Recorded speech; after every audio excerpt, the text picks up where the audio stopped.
저는 올해 63입니다. 남편은 65이고 저희는 결혼한 지 어느덧 30년이 훌쩍 넘었습니다. 주변에서 보면 두 분은 참 사이좋게 지내시네요. 아이가 없어도 부럽다라는 말을 자주 듣습니다. 겉으로는 그렇게 보일 겁니다. 하지만 제 마음 한켠에는 누구에게도 말하지 못한 깊은 흔적과 공허가 늘 자리 잡고 있습니다. 결혼 초반만 해도 저희는 아이 문제를 진지하게 고민하지 않았습니다. 신혼의 달콤한 기운이 온 집안을 가득 채웠고 우리는 그저 서로만 있으면 충분하다고 믿었습니다.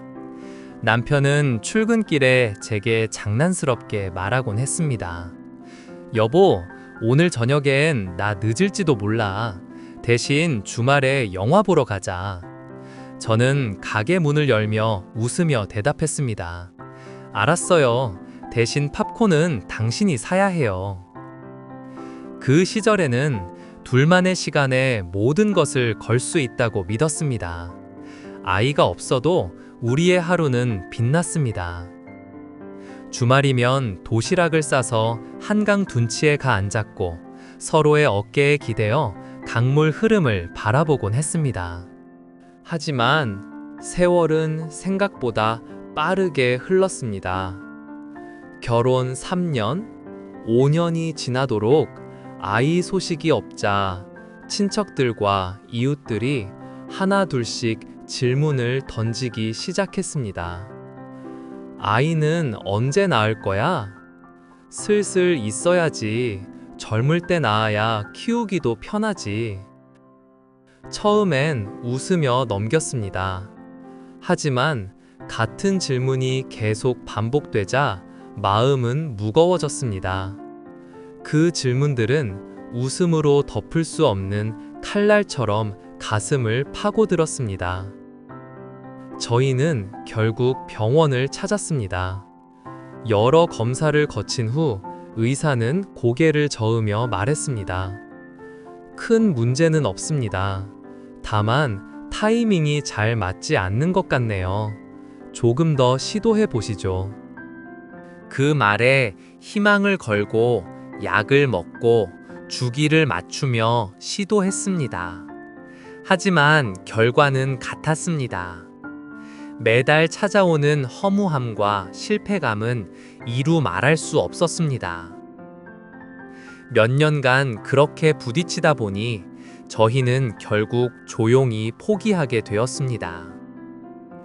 남편은 제 앞에서 늘 담담한 척 했습니다. 괜찮아. 우리 둘이 있으면 되지.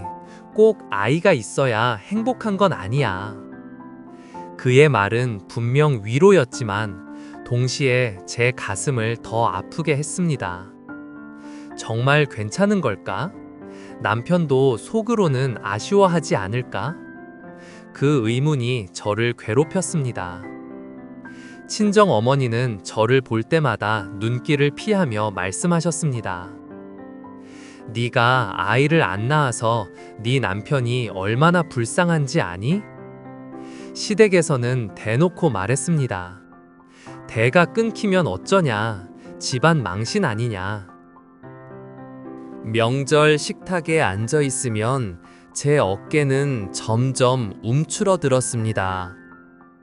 숟가락이 입으로 들어가는지 코로 들어가는지 알 수 없을 만큼 가슴이 답답했습니다.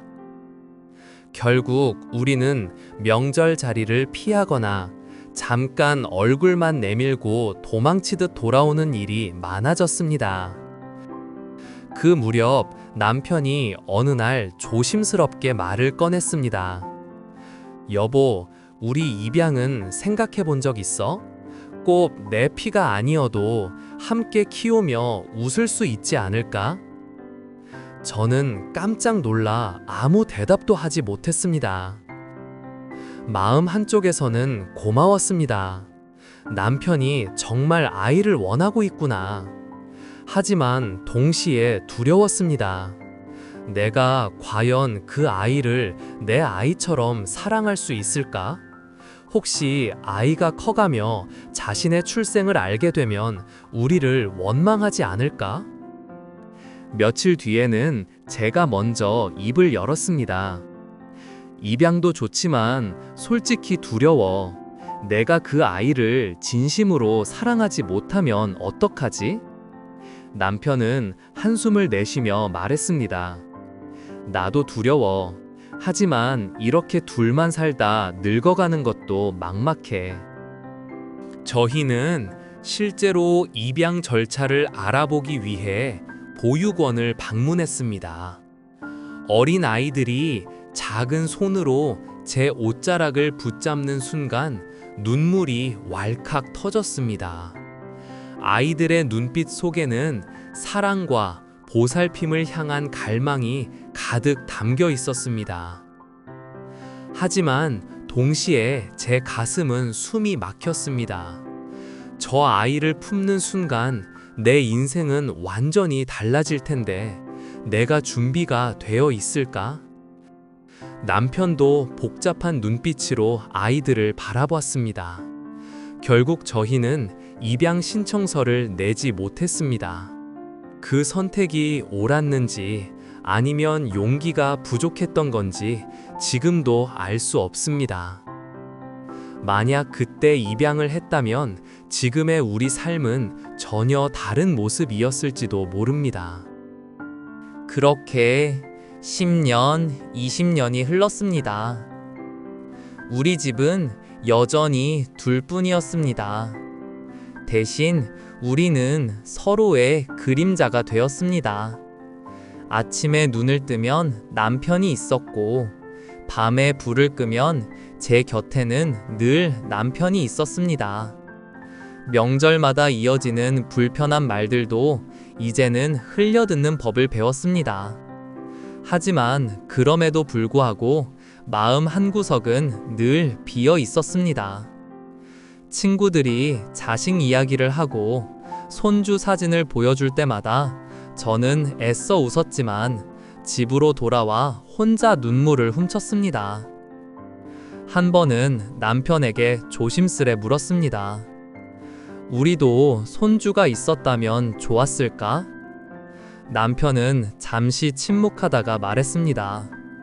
우린 우리대로 괜찮아. 당신이 있으면 돼. 이제 우리는 은퇴했습니다. 하루 대부분을 집에서 함께 보냅니다.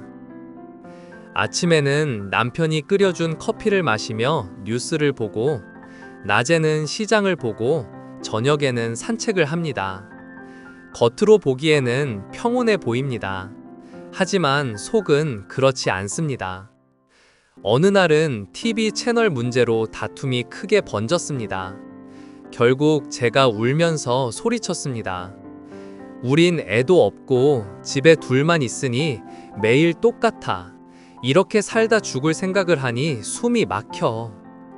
남편은 대꾸하지 않고 담배만 피웠습니다. 그의 뒷모습은 너무나 쓸쓸해 보였습니다. 앞으로의 미래는 두렵습니다. 우리가 병들고 거동이 불편해지면 누가 우리를 돌봐줄까요? 결혼 초에는 상상도 못한 두려움입니다.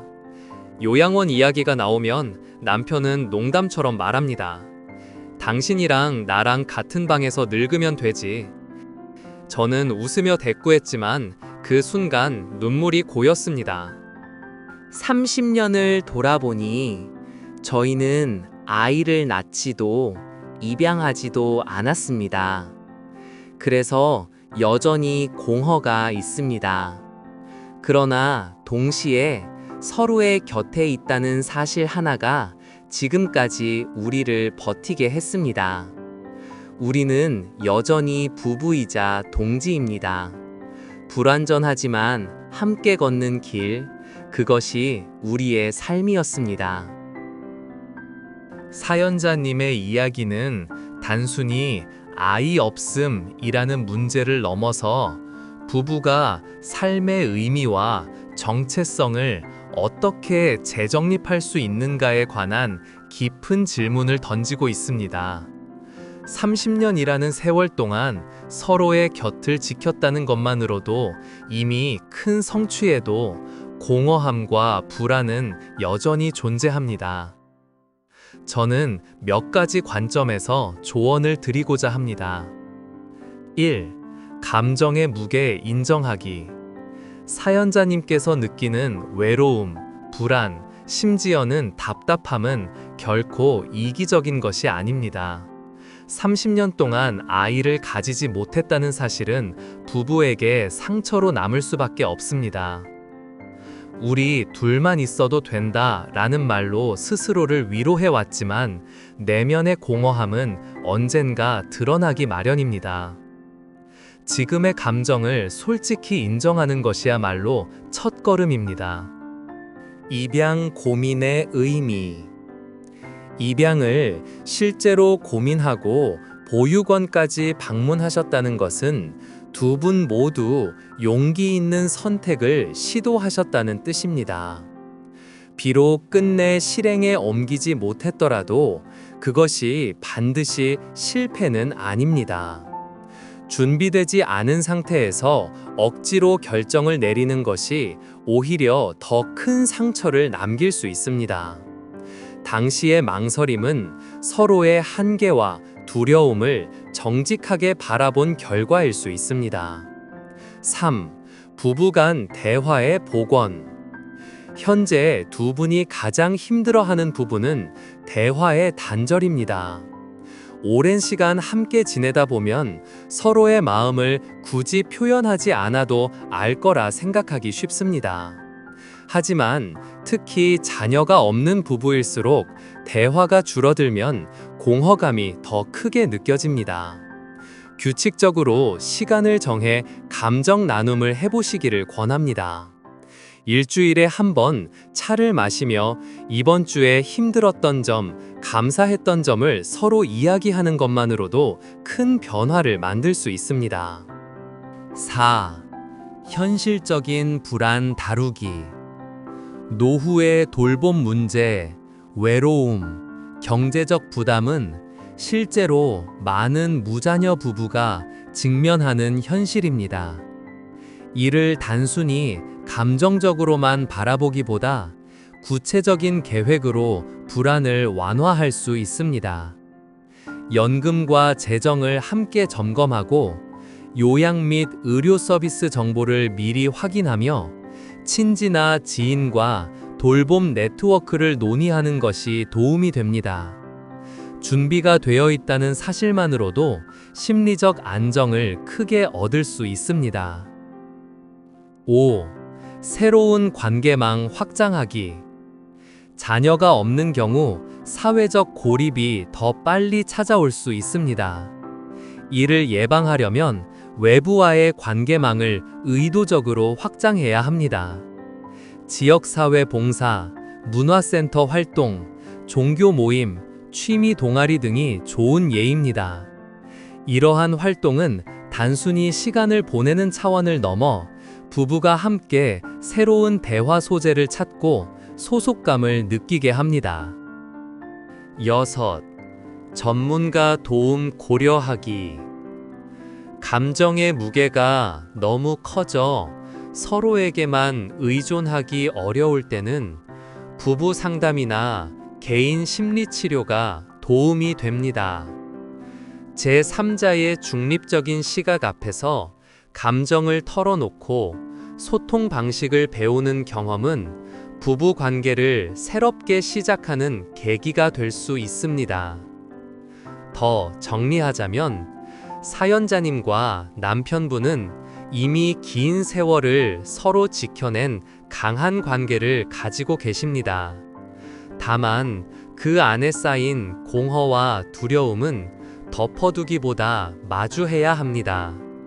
감정을 인정하고 대화를 복원하고 현실적인 준비와 사회적 관계 확장을 통해 새로운 의미를 찾으시길 바랍니다. 그렇게 한다면 지금까지의 30년뿐 아니라 앞으로의 30년도 또 다른 빛깔로 채워질 수 있을 것입니다.